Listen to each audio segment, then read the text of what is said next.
मंगलम सिद्ध प्रभु मंगलम आचार्य मंगलम उपाध्याय मंगलम सर्व साधु मंगलम जिन धर्म मंगलम।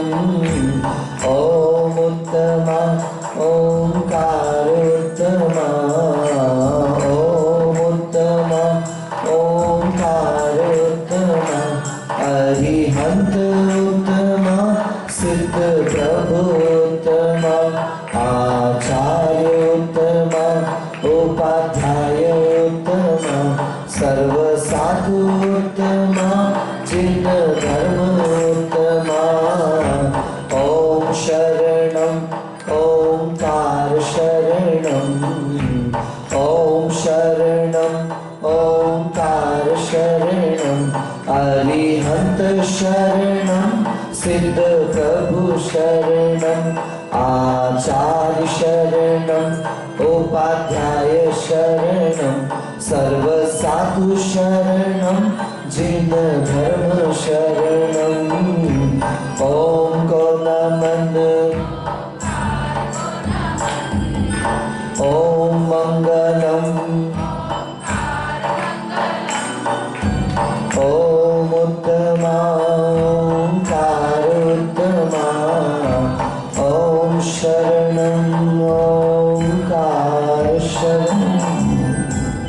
पंच परमेश्वर भगवान की, मूल नायक श्री 1008 वृषभनाथ भगवान की, अक्षयकारी चैतन्य चमत्कारी चिंतामणि देव प्रेम श्रमणोदन विराजमान श्री 1008 पार्श्वनाथ भगवान की, आचार्य भगवान समंत भद्र महाराज की, चारित्र चक्रवर्ती प्रथम आचार्य गुरुवर्षि शांति सागर जी मुनि महाराज की, परम पूज्य समाधि सम्राट अभीक्ष्ण ज्ञानोपयोगी वात्सल्य मूर्ति मम दीक्षा गुरुवर्य षष्ठम पट्टाचार्य समाधिस्थ गुरुवर आचार्य अभिनंदन सागर जी महाराज की, पूज्य आचार्य श्री रैण सागर जी महाराज की, वर्तमान सप्तम पट्टाचार्य श्री अनेकांत सागर जी महाराज की, समाधिस्थ आचार्य श्री निजानंद सागर जी महाराज की, अहिंसा परमो धर्म की,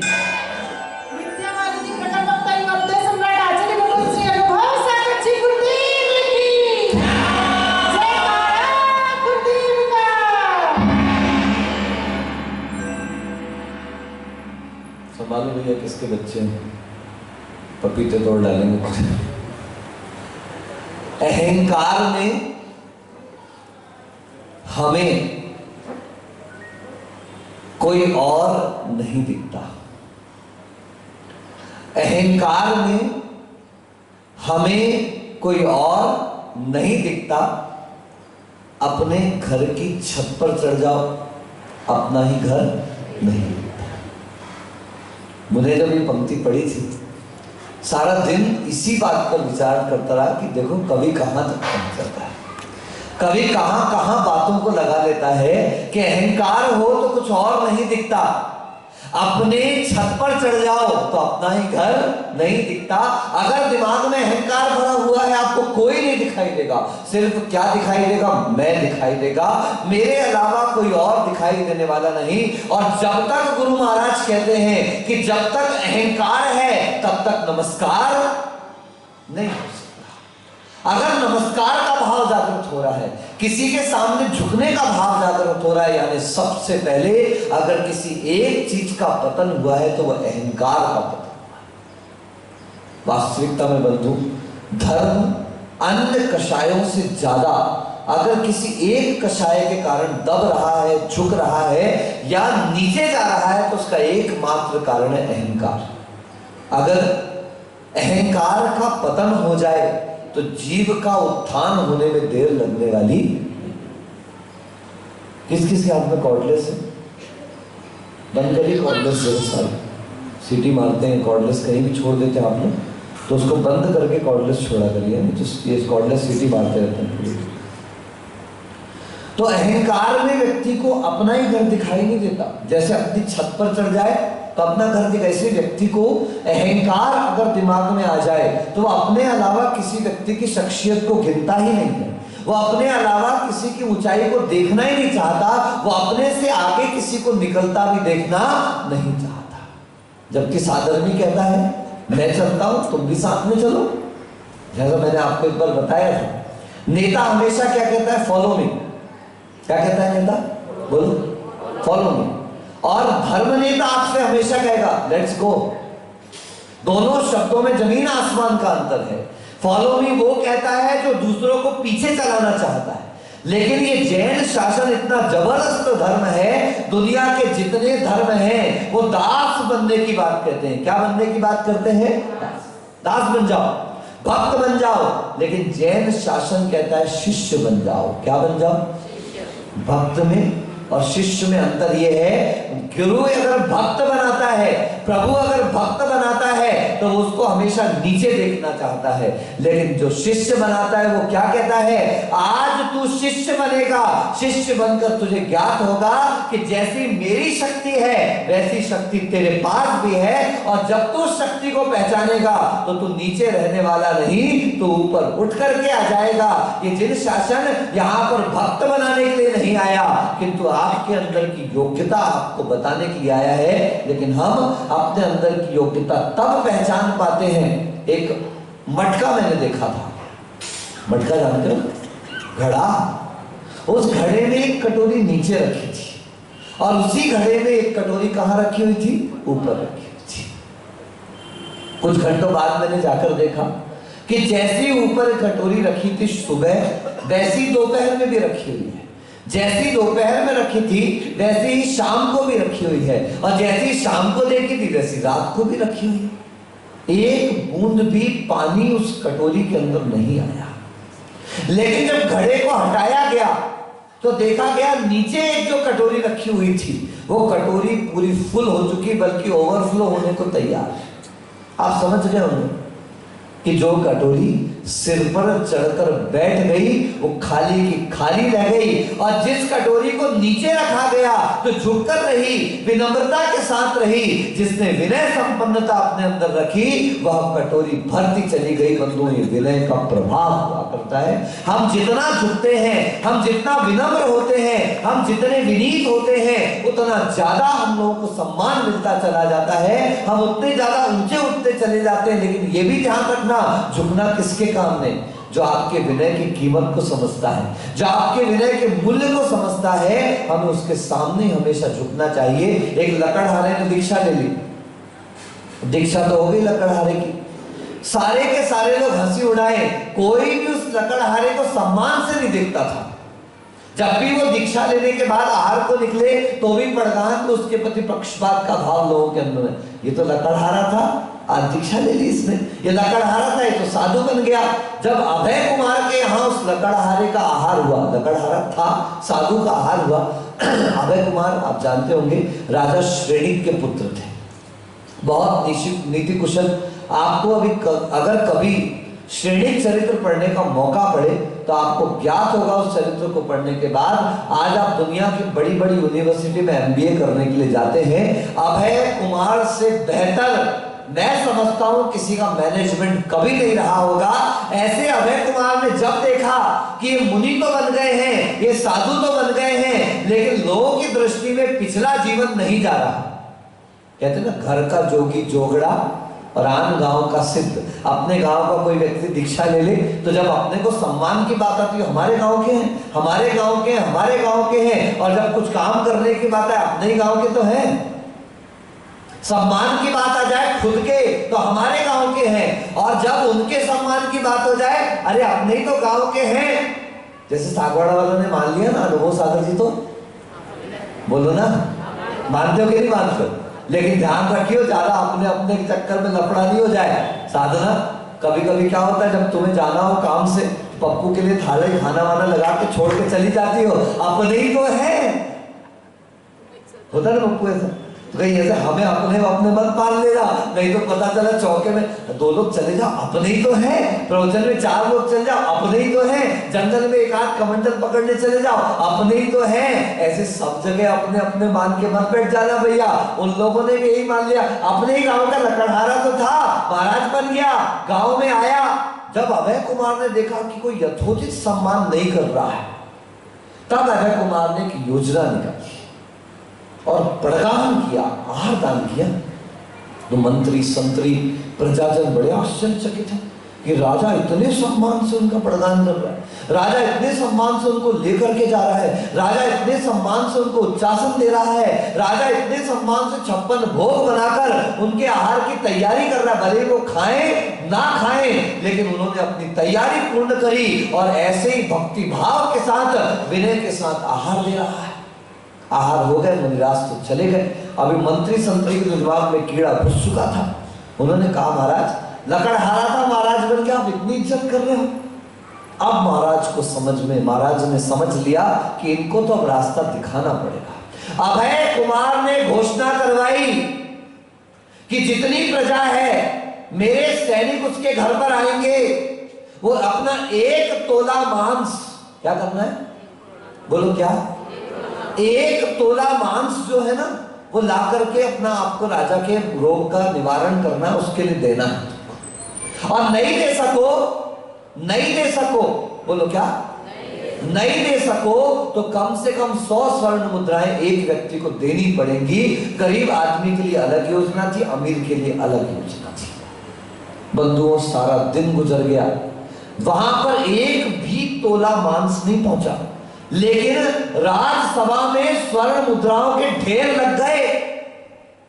अब वो सब देखने के लिए पूरी जनता इकट्ठी हुई। तब अभय कुमार ने कहा, देखो आपका वो 1 तोला मांस भी आपके लिए कितना कीमती है, आप वो काट करके भी नहीं दे सकते। इसने घर छोड़ दिया, इसने परिवार छोड़ दिया, इसने मित्र छोड़ दिए, इसने ना जाने कितने प्रकार के मोह को छोड़ा होगा। और इसके बाद भी अगर तुमको श्रद्धा जागृत नहीं होती तो सुनो, एक काम करो, आप सारी जनता के बीच में से 3 नियम लेना है जिंदगी भर के लिए। कितने नियम? बस जीवन भर अग्नि का प्रयोग नहीं करना। बोलो, क्या कहा? जीवन भर अग्नि का प्रयोग नहीं करना है आपको। जीवन भर छान करके ही पानी पीना है आपको। और जीवन भर एक धागा भी शरीर पर नहीं रहेगा। बहुत से आदमी तैयार हो गए, कपड़े उतारने बहुत तैयार हो जाते, लेकिन पानी छान के पीने की बात आई, उसके लिए भी बहुतायत लोग तैयार हो गए। लेकिन जब ये शब्द आया कि अग्नि का उपयोग अब जिंदगी भर आप नहीं कर सकते, ना एक्टिव और ना पैसिव, किसी भी प्रकार से अग्नि का प्रयोग नहीं कर सकते, बहुतायत जनता पीछे खिसक गई। तब उन्होंने स्वीकार किया कि कोई अमीर दीक्षा ले या गरीब दीक्षा ले, हम पता नहीं, कल आपसे हमने कहा था ना, money can buy the materials but not the bliss. पैसा आपको पदार्थ दे सकता है लेकिन सुख नहीं दे सकता। Money can buy the bed but not the sleep. पैसा आपको बिस्तर दे सकता है लेकिन नींद नहीं दे सकता। Money can buy the medicine but not the health. पैसा आपको दवाई लाकर दे सकता है लेकिन आपको स्वास्थ्य नहीं दे सकता। Money can buy the loneliness but not the peace. पैसा आपको एकांत उपलब्ध करा सकता है लेकिन आपको शांति नहीं दे सकता। Money can buy the books but not the knowledge. पैसा आपको किताबें ला के दे सकता है लेकिन पैसा कभी भी आपको ज्ञान नहीं दे सकता। बंधुओं, पैसा सब कुछ खरीद सकता है लेकिन वास्तविकता में सुख को खरीदने की ताकत पैसे के अंदर कदापि। और संसारी प्राणी हमेशा सोचता है, यार पैसा आए तो कुछ करूं। बोलो वैभव भैया, क्या कहा? बोलो बोलो बोलो बोलो बोलो और बोलो बोलो। नहीं, मजा नहीं आया। आगे वाले बोलो, पीछे वाले बोलो, साड़ी वाले बोलो, पैंट शर्ट वाले बोलो, अब नीचे बैठे वाले बोलो, अब कुर्सी वाले बोलो, कुर्सी वाली महिलाएं बोलो, चौके वाले बोलो, हाँ ऊपर वाले बोलो, माइक वाले बोलो। बोलोगे? मोबाइल मत चला के बैठ, सुनिया काम की बात करे। पैसा आए तो कुछ करूं। बोलो एक बार और पैसा बोलता है तो कुछ कर तो मैं आऊं। उल्टा आप कह रहे हो पैसा आए तो, और हम पैसा क्या कह रहे हैं? बोलो, दोनों इंतजार करते बैठे हैं और इसी इंतजार में पहले आप, पहले आप, पहले आप, पहले आप, पहले आप, ना मैं और ना जाए। इसलिए बंधु ध्यान रखे कि पैसा कह रहा है तू कुछ कर तो मैं आऊं, और हम सोचते बैठे हुए हैं कि पैसा आए तो कुछ करें। आप पैसे का इंतजार मत करो, ये तो बाई प्रोडक्ट है साहब। अश्विन जब छोटे थे उस समय स्कूल में रेस होती थी, कभी देखा हो, ध्यान दिया हो, इतनी स्पेशल रेस थी, आपको मुंह में एक चम्मच दबा के दौड़ना है। याद है सब लोगों को? उस चम्मच में रसगुल्ला रखा है? अब कौन पहले पहुंचता है? शर्त है राजू भाई कि आप पहुंचे, पहले आए दूसरा आए वो इंपॉर्टेंट नहीं, अभी तो आपका रसगुल्ला नहीं गिरना चाहिए। भागो, कितनी भी तेज भागो लेकिन रसगुल्ला, बोलो ना, कितनी भी तेज भागो लेकिन रसगुल्ला। अब आदमी फर्स्ट आ गया, मैं पहुंचा, और वहां पहुंचने के बाद ज्ञात हुआ कि रसगुल्ला तो नीचे गिर गया। भैया थोड़ा सा खिसक जाओ, मेहमानों को स्थान दे दो, थोड़ा सा एक आध चेयर छोड़ दो उनको, ये लोग थोड़ा ऊंचे बैठने वाले हैं, जल्दी से बैठा दो इनको। बस बस बस बस, इतनी भी नहीं चाहिए, बैठ जाएंगे। हाँ इधर देखो, बता देता हूँ कौन है, पहले इधर देखो। यही तो मैं बता रहा हूं, पहुंचना है लेकिन रसगुल्ला कहाँ रहना चाहिए? चम्मच में रहना चाहिए। हम सबने वो दौड़ दौड़ी है।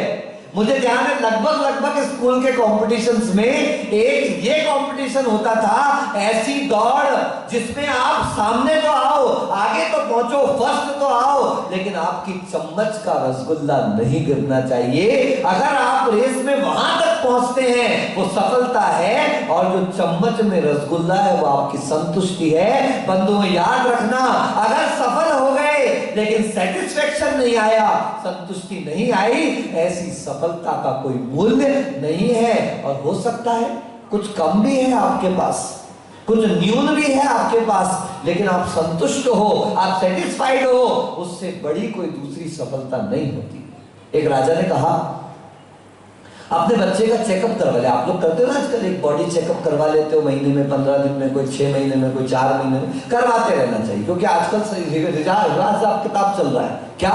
हमारे कुछ गुनाहों की सजा भी साथ चलती है, हमारे कुछ गुनाहों की सजा भी साथ चलती है। हम अब तन्हा नहीं चलते, दवा भी साथ चलती है। किसी को कोलेस्ट्रॉल है, किसी को शुगर है, किसी को ब्लड प्रेशर है, किसी को वायरल हो रहा है, किसी को कुछ हो रहा है, किसी को कुछ हो रहा है। यानी किसी ना किसी के पास पर्स में, जेब में, घर में, दराज में, दुकान के दराज में, तिजोरी में अब पैसा हो ना हो, गोली जरूर होगी, कोई ना कोई गोलू अवश्य। बहुत खुशनसीब होते साहब, बहुत पुण्यवान होते वो लोग जो रोग भी हो जाए लेकिन दवाई का रोग नहीं पालते। हमारे मुनीषी तरुण सागर जी कहते थे, बुरा मत मानना आनंद कहां गई, नहीं तो हमको ही निकाल दे बाहर। हमारे, बोलो ना, कौन कहते थे? तरुण सागर जी महाराज कहते थे, जिस घर में ज्योतिषी घुस गया, बोलो कौन? जिस घर में वास्तुशास्त्री घुस गया और जिस घर में वैद्य घुस गया, उस 3 घर में कभी सुख नहीं रह सकता। सुना आपने? वैद्य घुस जाए, बोलो ना, कौन घुस जाए? ज्योतिषी घुस जाए, ये कुछ ना कुछ नींद निकाल के आएंगे। अगर तुम डॉक्टर के पास गए हो, वो एक ना एक रोग तो तुमको बताएगा। मैंने देखा यार, रोज आनंद जो थी ना अपनी, वो रोज एक बैल का टीका करती थी और 2 रोटी उसको खिलाती थी। मैंने कहा सारा सागवाड़ा गाय गाय गाय गाय कर रहा है। वो एक महाराज आए थे अभी, हिंदू साधु, वो गौ संत, वो पूरा का उत्तम स्वामी कुछ नाम का शायद है, तो वे पूरे में गौ यात्रा निकाल रहे हैं, गौया की सुरक्षा की यात्रा निकाल रहे हैं। और मैंने देखा हमारी आनंद बहन क्या कर रही है, बैल को टीका लगा रही है। मैं बड़े आश्चर्य में पड़ गया यार। मैंने कहा सारी दुनिया गाय गाय और आनंद बहन बैल बैल। तो मैंने पूछा, धीरे से पूछ ही लो आनंद से, मैंने पूछा बहन तू बैल को टीका क्यों लगा रही है? बोले हमारी दुकानदारी इसी से तो चल रही है। ये दिन में 10 को मारता है, हड्डी टूटती है, पेशेंट पहुंचता है क्लिनिक में और मेरे डॉक्टर साहब हमारा घर चल रहा है साहब, इसलिए मैं किसको टीका।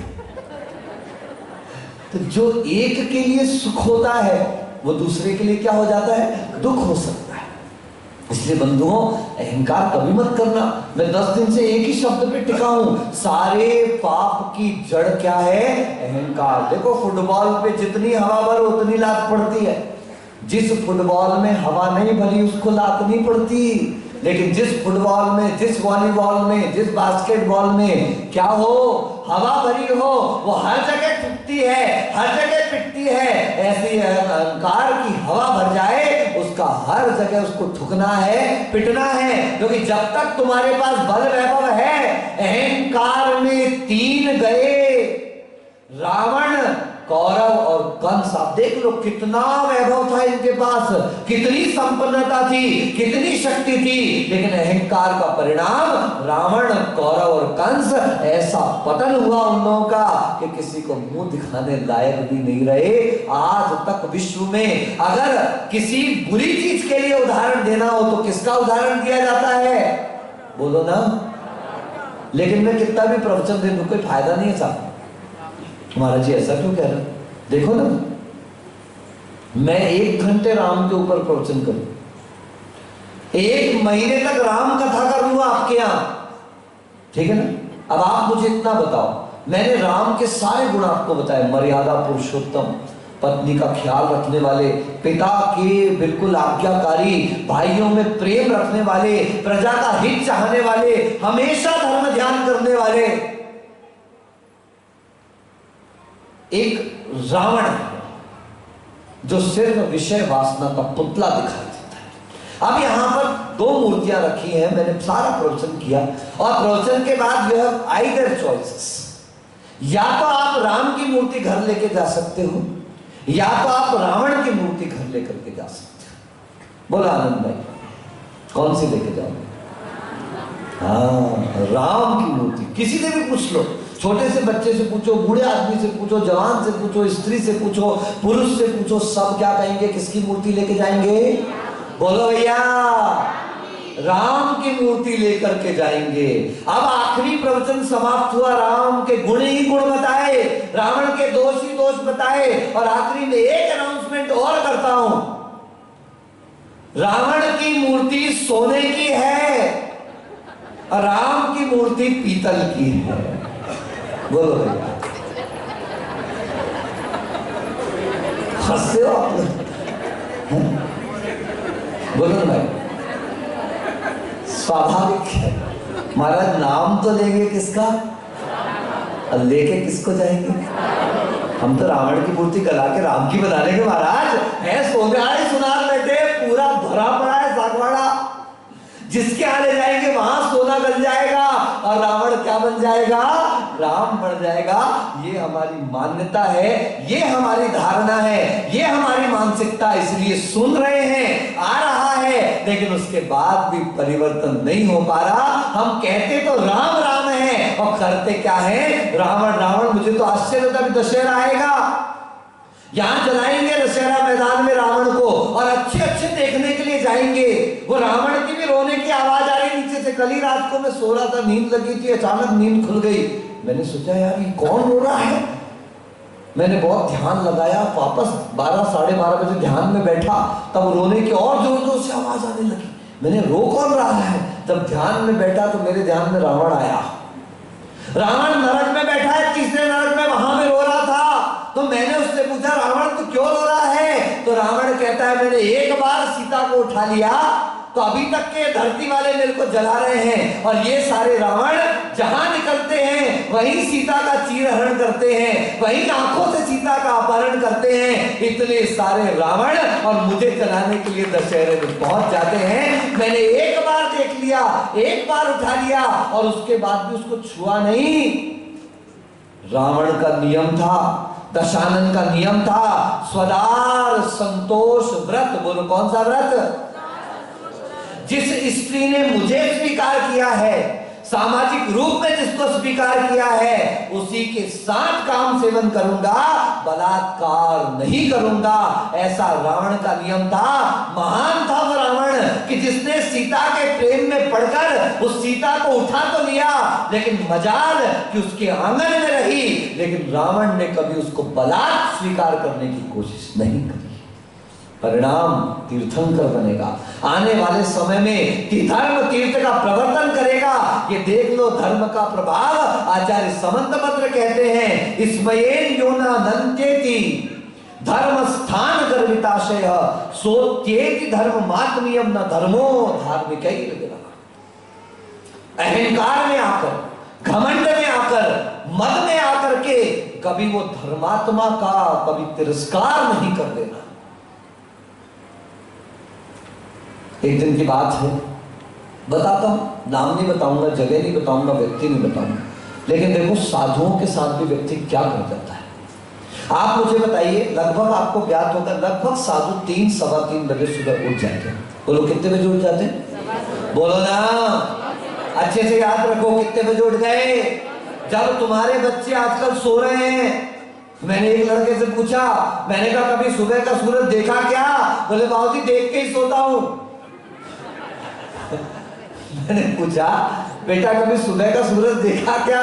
मैंने बोले बाबूजी देख के ही सोता हूं। मैंने कहा धन्य हो, धन्य हो, धन्य हो। 3 बजे रात से प्रथम प्रहर, अंतिम प्रहर, ब्रह्म मुहूर्त आने को है और मुनिराज उठ करके अपने जब जग विषयों में रच बच कर गाफिल निद्रा में सोता। जब ये सारा संसार निरंतर रूप से काम, विषय, वासना, भोग, बिस्तर, कमरा, पाटा, तकिया क्या क्या लेकर के सोता है, उस समय शांत निराकुल मानस तुम तत्वों का चिंतन करते कि सारा विश्व उस काम, विषय, वासना में सो रहा है, अधूरी मानसिकताओं के साथ सो रहा है। किसी कवि ने लिखा है बहुत अच्छा, हर रात सोने से पहले सुला देता हूं अपनी ख्वाहिशों। हर रात सोने से पहले सुला देता हूं अपनी ख्वाहिशों को, पर कमबख्त ये ख्वाहिशें मेरे उठने के पहले जाग जाती है।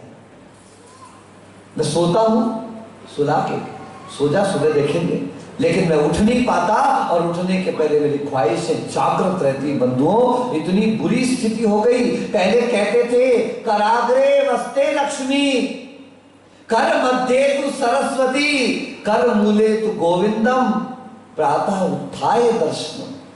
कि सुबह उठते थे तो उठते साथ आंख नहीं खोलते थे।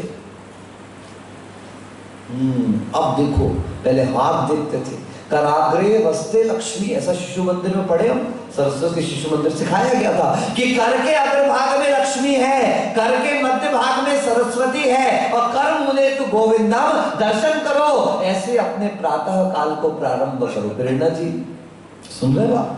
अब उल्टा हो गया, कराग्रे वस्ते व्हाट्सएपम, कर मध्य तो इंस्टाग्रामम, कर मूले ट्विटरम, प्रातः उत्थाय दर्शनम प्रथमम। अब तो उठो तो कर के अग्रभाग में व्हाट्सएप है, कर के मध्य भाग में इंस्टाग्राम है, और अभी और खतरनाक खतरनाक आते जा रहे, स्नैपचैट। कुछ नहीं, बस फोटो डालते रहो, और सारी फोटो विद फिल्टर। मतलब ध्यान रखना, ये बात बहुत, राहुल भाई ध्यान से समझ के चलना, कि आदमी उतना भी बुरा नहीं दिखता जितना वो राशन कार्ड में दिखता है। ऐसा आचार्य व्हाट्सएप कहते हैं ना, सुन लेना है, मैं नहीं कह रहा, ऐसा मैंने आचार्य व्हाट्सएप के उपदेश से सुना है कि आदमी उतना बुरा भी नहीं दिखता जितना वो राशन कार्ड की फोटो में दिखाई देता है, और आदमी इतना सुंदर भी नहीं है जितना व्हाट्सएप, फेसबुक की डीपी में दिखाई देता है। बिल्कुल फिल्टर लगा लगा के इतना गोरा, इतना गोरा, इतना गोरा कि मैं आपको क्या बताऊं, ये साउथ अफ्रीका वाले भी शर्मा जाए। तो 3 बजे रात से उठ करके ये मुनिराज साधना कर रहे हैं। विचार करना, 3 बजे से 6 बज गया, फिर शौच क्रिया, आपके जैसे नहीं उठे नहीं और बगल में घुस गए। हाँ, जमाना बदल गया महेंद्र भाई। पहले आदमी खाता घर में था और लोटा लेके जाता बाहर था, अब उल्टा हो गया, खाने बाहर जा रहे हैं और लोटा की जरूरत ही नहीं महाराज। फिर भी तुम तो सौभाग्यशाली हो, तुम्हारे यहाँ फ्लैश चल रहे हैं, पानी चल रहा है, जरा अंग्रेजों के आ जाइए, कागज ही मिलेगा। फिर महाराज बाहर जाते हैं, दूर तक जाते हैं शौच के लिए, और अपनी निमित्तिक क्रिया को करके मंदिरों के दर्शन करते हुए यहाँ पर पहुंचते हैं, भगवान का अभिषेक देखते हैं, फिर आपके बाद कक्षाएं चल रही हैं, प्रवचन होता है, फिर यहाँ पर 1 मिनट का आराम नहीं साहब, रेस्टलेस, चलिए आहारचर्या को आहार करके लौट के आए तो वहां पर भी सुनो ऐसा कुछ नहीं है, आइए बढ़िया सुंदर सुंदर सोफे गए हम खोड़निया जी क्या, एक कमरा नहीं, सोफा ही सोफा कमरा है। मैंने कहा सुरभि में आपने मॉल में लगाई थी प्रदर्शनी, चल गई, लेकिन आपने तो घर में भी प्रदर्शनी लगा दी। तो खोड़निया जी बोलते महाराज क्या करें, कई बार मीटिंग होती है तो इतने लोग होते हैं कि बैठाने पूरा शानदार सोफों से सजा है, पर आपने एक बार भी तो हमसे नहीं कहा महाराज आप भी तो बैठो, क्योंकि आपको पता है गोवाड़िया जी क्या महाराज सोफे पर हमने आपके लिए लगवा दिया, पर आपको पता है कि महाराज सोफे पर बैठने वाले वहां भी जाकर के पाटे पर बैठकर जब तक पूजाएं बैठे हैं, जैसे ही आहार का समय आया कोई किसी प्रकार का लालच नहीं, कोई आग्रह नहीं, कोई मांग नहीं, कोई उत्सुकता नहीं, जो पुण्य में होगा वो अपने हाथ में आएगा, अगर पुण्य में होगा तो हाथ का मुंह में जाएगा, अगर पुण्य में होगा तो हाथ का दांत में, और पुण्य में होगा तो दांत का आंत में आएगा। ध्यान रखियो, बड़ी कीमती बात कही है, अगर पुण्य नहीं होगा तो हाथ में नहीं आएगा, हा भी गया पुण्य से हाथ में तो दांत में चला जाए, ये बड़े पुण्य की बात है, और अगर दांत में आ भी गया है तो क्या पता हाथ में फिर बालचंद आ जाए तो दांत का भी बाहर हो जाए, दांत का आंत तक पहुंच जाए, इसमें पुण्य चाहिए। एक स्थान पर एक आसन से खड़े होकर वे दिगंबर मुनिराज आहार ग्रहण करते हैं, कर पात्री, बोलो क्या, बोलो हाथ लाए हो, ओम नमः, सीधे प्या बनाओ, जरा अंजलि बनाओ, ऐसी नहीं बनती, ऐसी ऐसी, ऐसा है, बायां हाथ रखो, उसकी उंगलियों के ऊपर दायां हाथ रखो, इस तरीके से जरा अंजलि बनाना सीखो। हाँ, ये उंगली घुसाने की कोई जरूरत नहीं है, ये बन गई आपकी अंजलि। क्या बन गई शुभम भैया, कहां गए, ऐसे अंजलि बनाई जाती है। तो महाराज हो गए क्या, कर पात्री, बोलो क्या हो गए, फिर पदयात्री, और उसके बाद नासा गात्री, ऐसा कहा गया है जीवन पर्यंत अपने कर पात्र में ही आहार ग्रहण करेंगे, गांव गांव पांव पांव चल करके जाएंगे, और चाहे अच्छा मिले बुरा मिले, अनुकूल मिले प्रतिकूल मिले, नासा गात्री का मतलब समता का भाव रखेंगे।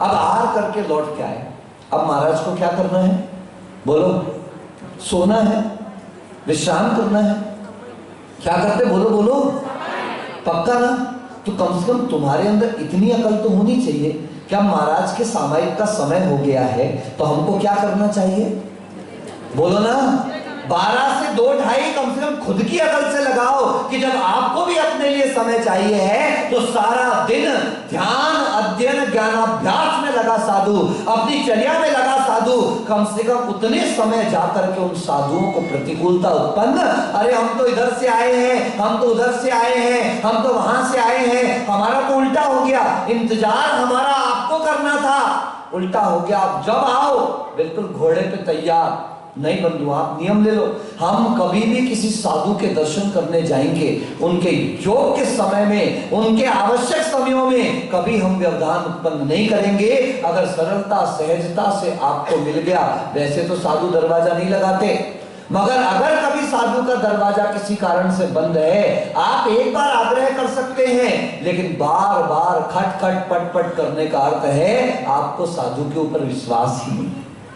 बंधु, साधु दरवाजा तभी अटकाएगा जब सच में उसका स्वास्थ्य आदि कोई प्रतिकूल होगा या कोई आवश्यक चर्चाएं होंगी, अन्यथा वे कभी भी आपको, और अगर यहाँ देख ले तो म्युनिसिपैलिटी का गार्डन है साफ पूरा, आप रात को 12 बजे बैठ जाओ, मैंने देखा सुनील सागर जी के समय में आया था, 3 बजे भी घुस गए, 3:30 बजे भी घुस गए, अरे साधु को जीने तो दो थोड़ा। हम आज सुबह हम लोग वहां गए थे फार्म हाउस में पड़ियन जी के, तो हम दोनों महाराज जी बहुत देर तक आपस में चर्चा करते रहे, तो हम यही विचार करते रहे, अगर साधु सामायिक के समय भी दर्शन खोल करके बैठ जाए तो मैं समझता हूं उसको अपने लिए समय कब मिला, वो अपने साथ कब रहेगा, वो आत्मा को कब देखेगा, क्योंकि सारी समय तो कौन दिखाई दे रहा है, पर ही दिखाई दे रहा।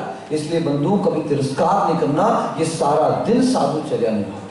अब मैं किसी गांव में था, 2 साल पहले का वर्षा योग डूंगरपुर चल रहा था, और उस डूंगरपुर वर्षा योग में हम ऋषभ भैया जी, जिनका देहावसान हो गया, उनके मंदिर की वेदी प्रतिष्ठा का कार्यक्रम था। दर्शनार्थी दिन भर आते थे, बुखार भी चल रहा था, उस समय भी मुझे थोड़ा शायद जॉन्डिस का असर था। तो भैया ने हमसे कहा महाराज जी ऊपर छत पर एक कमरा है, बाकी तो नीचे पूरे में म्यूजिक ही म्यूजिक बज रहा है, तो आप छत पे 4 मंजिल ऊपर 5वीं मंजिल पे हम चढ़े। छत पर एक स्टोर रूम उन्होंने बनाया था, पर उस समय सामान नहीं रखा था, तो उसमें चढ़ने का भी हमको एक टेबल रख के चढ़ना पड़ा, तो हमने टेबल और उठा के अंदर कर ली। मैं तो छोटे महाराज थे, तो हमने सोचा भैया विश्राम तो और कहीं मिलना नहीं है, यही सामायिक करेंगे, बुखार भी थोड़ा विश्राम कर लेंगे। उनको भी बुखार आ रहा था। अब हम दोनों अंदर हो गए, दरवाजा को सीधा खुला था, तो नीचे मना करके आए थे, कोई ऊपर नहीं आए। वो ऊपर चढ़ने के लिए कुछ श्रावक आए, तो मना भी किया गया नीचे ऊपर मत जाइए, 2 बजे के बाद जाइएगा, महाराज का समय सामायिक का है, ध्यान का समय है। तो मैं ध्यान कर रहा था और छोटे महाराज जी विश्राम कर रहे थे। मुझे कुछ सीढ़ी पर चढ़ने की आहट हुई और ऐसा लगा जैसे महिला के पायल की भी आवाज है। महाराज जी लेटे हैं, और हम लोगों का नियम है कभी महिलाओं के सामने लेटेंगे नहीं। आप महिलाएं भी याद रखो, कभी धोखे से हम कभी आपको लेटे दिखे या कोई साधु लेटा दिखे, आप उस परिसर में कैसे जाएं? मुझे तो ध्यान है कि घर में बहुएं होती थी, अगर जेठ वगैरह वहां से निकलते थे तो उनके जेठ थोड़ी खांस लेते थे, ऐसे ही संकेत कर देते थे कि हम आ रहे हैं। ये विवेक तो आपके पास होना चाहिए। नहीं, हम बस चावल चढ़ा के चले जाए। साधु लेटा हुआ है। याद रखें, घोड़ा रात में लेटा मिल जाए और साधु दिन में लेटा मिल जाए, इसका मतलब फाइनल कि वे स्वस्थ नहीं हैं। ये नियम है शास्त्रों में, नीति शास्त्र में लिखा कि साधु दिन में लेटा है और घोड़ा रात में लेटा मिल जाए, समझ लेना कि ये दोनों अस्वस्थ हैं। घोड़ा रात में भी नहीं लेटता, वो खड़ा ही रहता है। ऐसी साधु दिन भर अपनी चर्या में रहते, अगर विश्राम कर रहे हैं, इसका मतलब वे अस्वस्थ है। या तो शरीर से अस्वस्थ है, वे मानसिक अस्वस्थ का तो कोई ठिकाना नहीं। अब मैं उतरा, उस खिड़की से बाहर आया, पुरुष दिखाई दिया मुझे। मैंने उससे कहा सुनो भैया अभी यहाँ पर मत आओ। इशारा किया, मौन था मेरा। मैंने कहा आप नीचे जाओ, अभी यहाँ ऊपर मत आना, अभी हम लोग सामायिक में हो, महाराज जी की तबीयत ठीक नहीं, लेटे हो। देखो उसके बाद भी वो व्यक्ति नीचे गया और 3 आदमी और 3 महिलाएं चल करके वापस ऊपर आए। और ऊपर आने के बाद जब मैंने उनको इशारा किया, भैया मैंने आपको एक बार मना किया, आप ऊपर कैसे चले आए? भैया हमारा भी तो कोई अधिकार क्षेत्र है, हमारा भी तो कोई पर्सनल जीवन है, हमारी भी तो व्यक्तिगत कुछ साधनाएं हैं। उसके बावजूद भी वो ऊपर आए। और जब हमने उनसे कहा कि आप ऊपर चल करके कैसे आ गए, बोले कौन सी लैंग्वेज में बात करते हो महाराज के? मतलब ये अब साधु की इज्जत रह गई। आप सोच कि अगर उनके मन का नहीं हुआ, उनको गलत जगह आने पर रोक दिया गया, तो व्यक्ति हमसे भी बहस करने में रह जाएगा और उसके शब्द सुनना। क्या आचार्य महाराज की बुद्धि, ऐसे ऐसे ढीठ लोगों को दीक्षा दे देते हैं।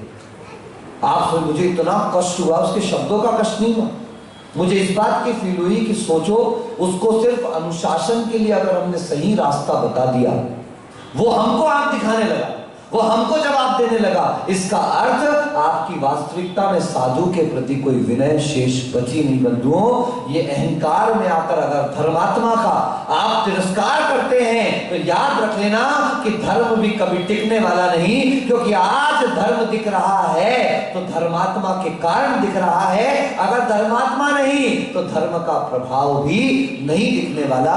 बंधु, इसलिए धर्म को सुरक्षित रखना है तो धर्मात्मा को सुरक्षित रखना पड़ेगा। राजेंद्र भाई उठ चुके हैं, इसलिए हम समझ चुके हैं। क्या समझ चुके हैं? हम सोचते हैं पैसा आए तो कुछ करें, पैसा सोचता है हम कुछ करें तो मैं आऊं। राजेंद्र भैया सोचते हैं महाराज खत्म करें तो मैं जाऊं, और मैं सोचता हूँ राजेंद्र भैया जाए तो मैं खत्म करूं। अब दोनों बैठे हुए थे, एक को तो पहल करनी पड़ेगी। इसलिए बंधुओं, मोह को, अहंकार को जीतने की पहल आपको खुद को करनी पड़ेगी। नहीं तो कहते कहते में तो राम राम चलता है और लेते लेते में क्या हो जाता है, रावण रावण हो जाता है। आइए कहने और लेने दोनों में हमारे हृदय में राम आ जाए, निश्चित रूप से हमारा कल्याण निश्चित है। बोलिए आचार्य भगवान अभिनंदन सागर जी महाराज के।